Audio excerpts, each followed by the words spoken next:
Kirk Lubimov, policy analyst from Canada. Thank you, Mr. Lubimov, for joining us on CNN News 18. How do you see Justin Trudeau's actions? Now, let's focus on what happened in Parliament just a few moments back. Justin Trudeau honored a person who fought for the Nazis inside Parliament. He was standing next to Zelensky when that entire thing happened. The Polish ambassador to Canada has sought an apology, accusing the Canadian government of whitewashing villains, something that we are seeing with Khalistani radicals inside Canada as well. Is this just a gaffe by the Trudeau government or on brand given the PR disasters we have seen in the last few weeks? Well, I think there's two aspects here. I think we continue to see a trend of carelessness and absolute disaster from one disaster to another disaster.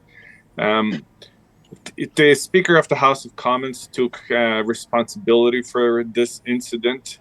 I'm not sure how he's been vetted. I mean, if you took basic or have basic knowledge of World War II, if you fought against the Russians, you fought for the bad guys. So, which the bad guys in this case were the Nazis, of course.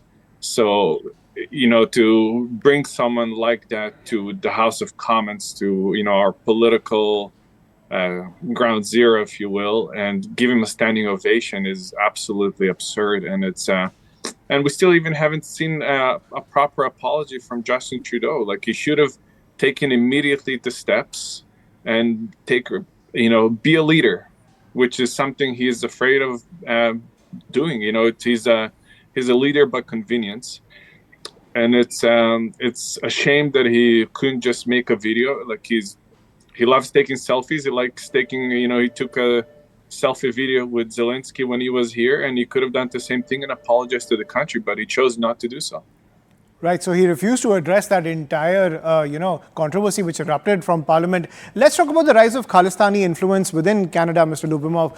Do you think Justin Trudeau is a hostage to the Khalistani agenda, to Khalistani politics? Is this a Trudeau-specific problem or something every person vying for political power will have to deal with and even pander to in Canada?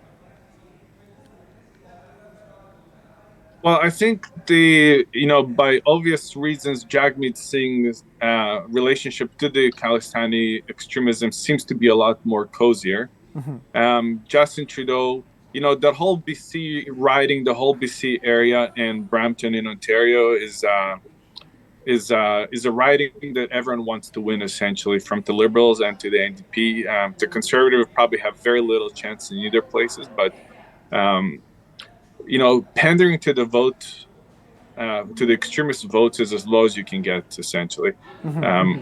It's a shame that this is what we need to do in Canada to win an election, and it shouldn't be happening. We need to be pointing it out, and especially if our future, hopefully, one of the biggest business partners, India, if everything works out well. We need to be there for them and answer their concerns as well.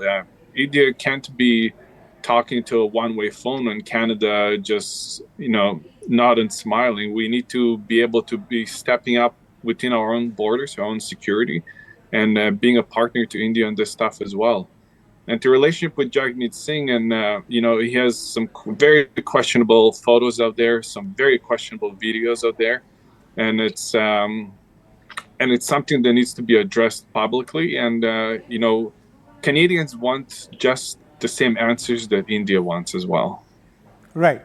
But something that interests a lot of people here, Mr. Lubimov, is how do average Canadians look at the entire Khalistani cause? Now, given the rise of people like Jagmeet Singh, as you were pointing out, as well as the NDP, which is his party, do they see it as a just cause that Punjabi immigrants are raising in Canada? Is it something they are sympathetic towards?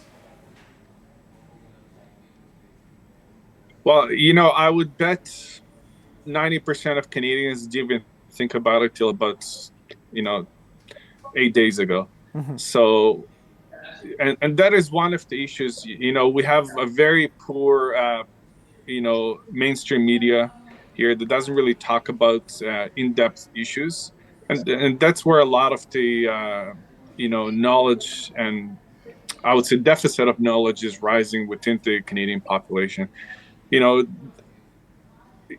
before this, I bet you no one even knew that Nijar was even in the country, that someone who came here illegally, with rejected twice, came here with a false passport and had ties to terrorism, and allegedly had terrorist training camps, or uh, training camps with guns in Mission BC, like until probably a week ago, which is highly unfortunate. But it's an issue that it's public now, and we need answers. We need to know what is happening. And in a way, I'm glad that more Canadians know about it. It's unfortunately that Justin Trudeau made a publicity stunt out of it instead of waiting for full evidence and then properly appear in public with it.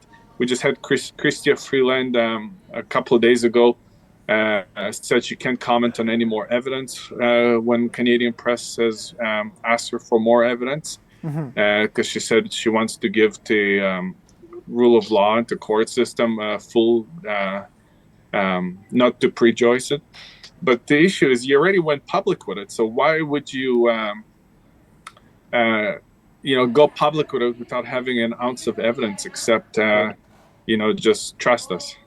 Right, so that's really interesting. You're saying that the Canadian government can't even give evidence to the Canadian media, and the Canadian media are pressing them for evidence when it comes to linking India to Hardeep Nijjar's death. Now, once that video came out of Nijjar firing an AK-47 in the hills of British Columbia, that went viral over here, because when you look at Canada, that's the last thing you expect from Canada. You expect that video would have come from the United States. Whenever gun crimes are talked about in the US, everyone points to Canada, given the strict gun laws there. Seeing an armed training camp in Canada run by Khalistanis was really baffling for a lot of people here in India. Do you think the people of Canada are realizing that there is a ticking militant time bomb that has been given political patronage by people like Justin Trudeau? I think people start to open their eyes to it, but I don't think most people understand the gravity of the situation. Canada has never really had to deal with it on I would say, in a public manner, and yet at the same time, we have terrorists returning from ISIS. We had Omar Khadr, who got $10 million check from the government in a backroom deal, essentially. We had just an article of how 2 women of ISIS are returning back to Canada, and none of them are being charged. So it's really unfortunate that we see this kind of a blind eye being taken to what's happening in Canada from the extremist side, because you give it space and it will grow. That's essentially what it does. And there is no. Seems like there is no thirst or interest in stopping that extremism. Right. My final question, Mr. Lyubimov, let's look at the political future in Canada. Now, given the power of the Khalistan lobby in Canada and the fact that Trudeau is having a hard time in the opinion polls, let's say the Conservatives under Pierre Poilievre come to power. Do you think there will be a crackdown on the Khalistani elements, or do you think that this Khalistani agenda is now entrenched in the entire political system of Canada? I think it's a lot more entrenched than people would have thought before. We now see how entrenched it is. I mean, the political leaders in this country that made that statement to Hindu Canadians that their place is in Canada have not even, they've mentioned anyone that says that their place is not in Canada.